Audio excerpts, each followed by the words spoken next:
Sino po ang inyong employer, sir? Bali si Renco Water Infrastructure po. Okay. Ano po ang industriya ni Rendco Water Infrastructure? Bali kami po yung parang nagko-construct ng mga water and wastewater treatment.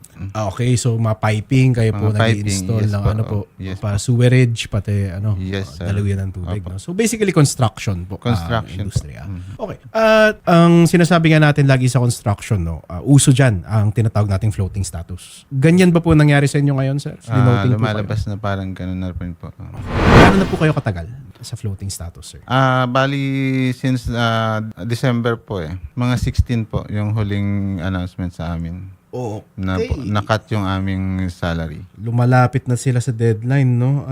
Kung December po sila, so December, January, February, March, April, May, June. So may 5 araw na lang po sila para bigyan kayo ng bagong project. Bakit po sa ating labor code, sir, actually, nire-recognize ang floating status. Opo. Pero hindi po pwedeng tumagal ang floating status ng 6 na buwan, no? Pag tumagal po, lagpas 6 na buwan ang floating status natin sa labor code, constructive dismissal na yan, illegal dismissal na yan, mapapanagot na natin si Rendco. Ang madalas pong depensa, pagdating dito sa floating status na kaso, hindi kayo empleyado direkta ng Rendco. Sasabihin nila na kayo ay manning agency? Maano ba po nila yon, sir? Maakyat ba nila yun? Bali, po kami, may kontrata po kami na. So direct po talaga Direct kayo po kay kami. Rendco. Rendco. Bago po kayo flea-noting, anong project po ang tinatrabaho nyo para kay Rendco?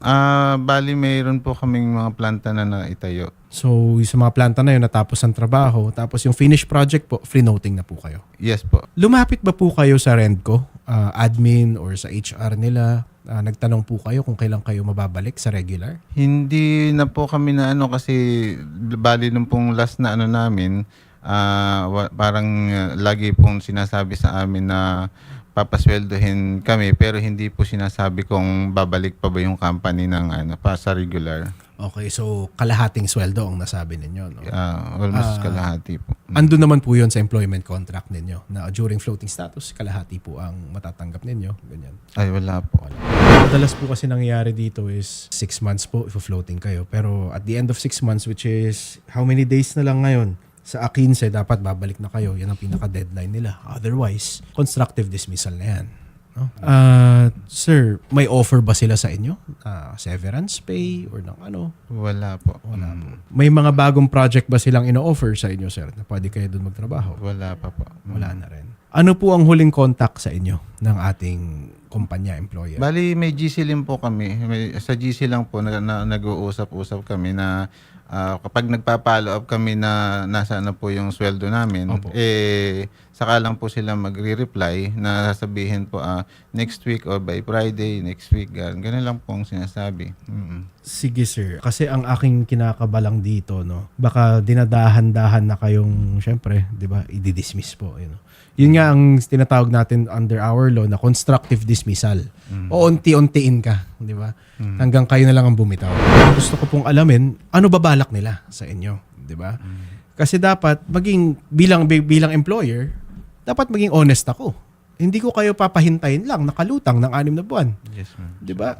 Wala man lang plano, sir, na kwento sa inyo? Itong si Rendco? Wala hong inano sa amin na Ito, attorney, hindi po sumasagot sa tawag natin pero nag-iwan po siya ng mensahe. Okay, good enough for me. Gustuhin man po namin na mabayaran namin ng mga empleyado namin. Kaso sa ngayon, talagang nasagad po ang cash flow namin dahil sa hindi pagbayad sa amin ng major client namin. Nagpe-prepare po kami na magsampa ng kaso laban sa kliyente namin na yon sa CIAC. Natatagalan lang kami magsampa dahil ang laki po ng babayaran naming filing fee. Nasa brink of bankruptcy na po kami, pero gumagawa kami ng paraan na makakuha ng mga design projects para may pambayad kami sa mga empleyado namin at sa mga pinagkakautangan namin. Pasensya na po kung hindi ko masagot ang tawag ninyo. Okay. So, yun na nga po, no? Madalas kasi nagre-retrenchment tayo kapag pabagsak na ang kumpanya. Pero hindi pwedeng gawin ng ganun lang yun. May proseso po ang retrenchment sa DOLE. Kailangan lumapit sila sa DOLE, sila ay nag-announce na kami ay magre-retrench ng employees para mapanigurado po na may severance pay man lang kayo. Kasi kawawa po kayo, sir. Nakatenga kayo ng 6 na buwan, hindi nyo alam kung may trabaho ba kayong babalikan. Kaya sa batas natin, responsibilidad talaga ng employer yan na kung tingin nila hindi na kayang bayaran, lumapit na sa DOLE.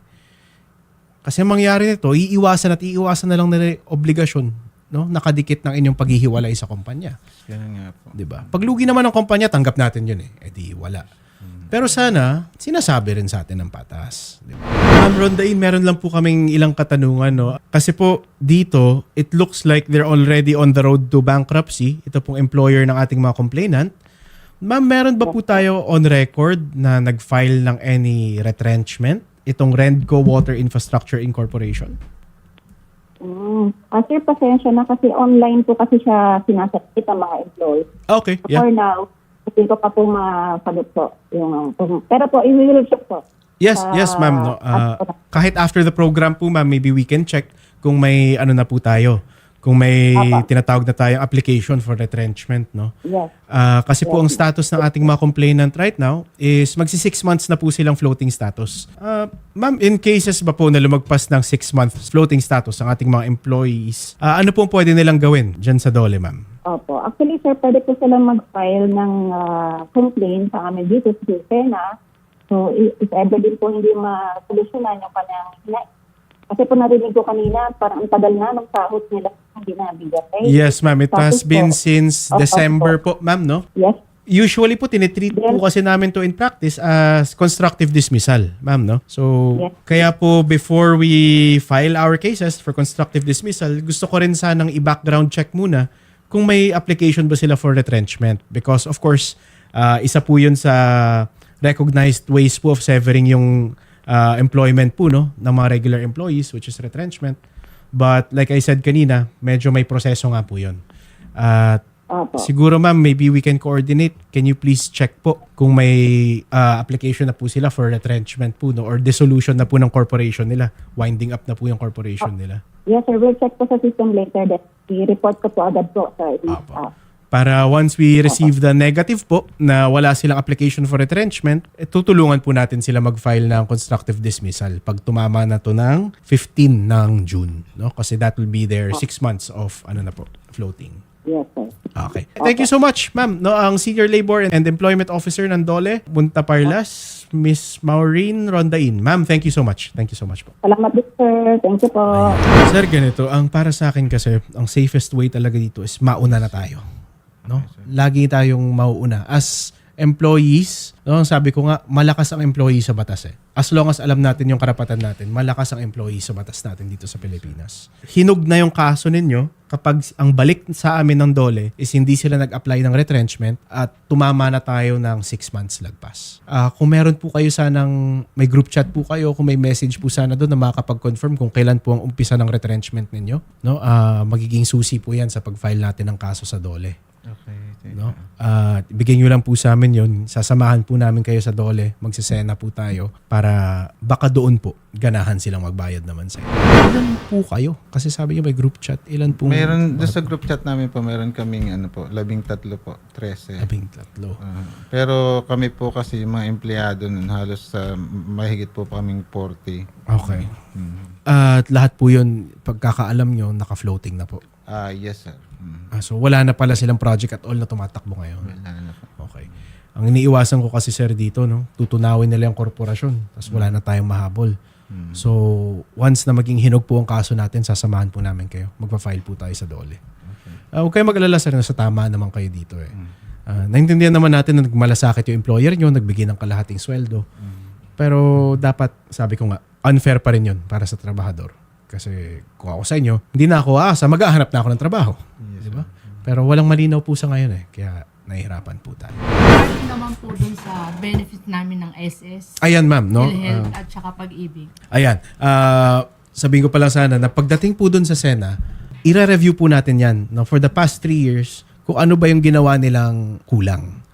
Kung pasok ba sila sa minimum wage. Kung binayaran ba po nila yung tamang mga benepisyo ninyo. SSS, PhilHealth, pag-ibig po. Kung binabayaran ba po nila yan. Wala. Okay. Wala po. Pero may kaltas. Meron Meron po. po. Ayan, yun, sikat na problema yan ngayon. Hindi ko Tulad alam kung po, bakit. attorney, senior na. So, Opo. wala na ho akong nahabol. Eh. Siyempre, kasi abangan nyo na yung pension nyo dapat, sir, no? Yes, sir. Pero ngayon, yun nga, mukhang zero. At gagawin po natin dyan, sir, ililista po natin lahat ng violations nila. Unfortunately, sa ating batas ngayon, ang mahahabol natin sa kanila is yung 3 years pabalik.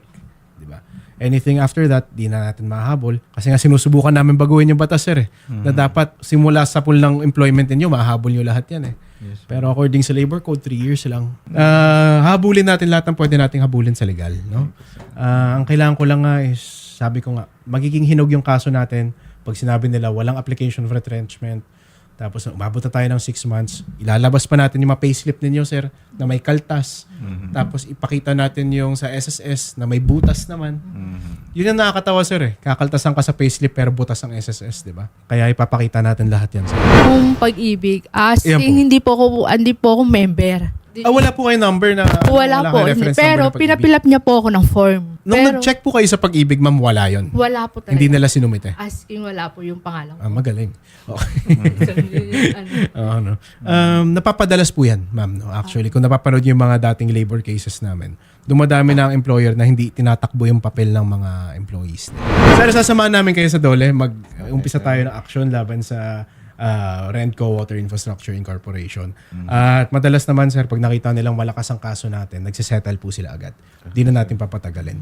Ang advice ko lang, sir, as early as now, since sinabi nga nila na sila na ay in the brink of bankruptcy, huwag na kayong mahiya maghanap ng bagong trabaho, sir. Yes, sir. Ma'am. Di ba?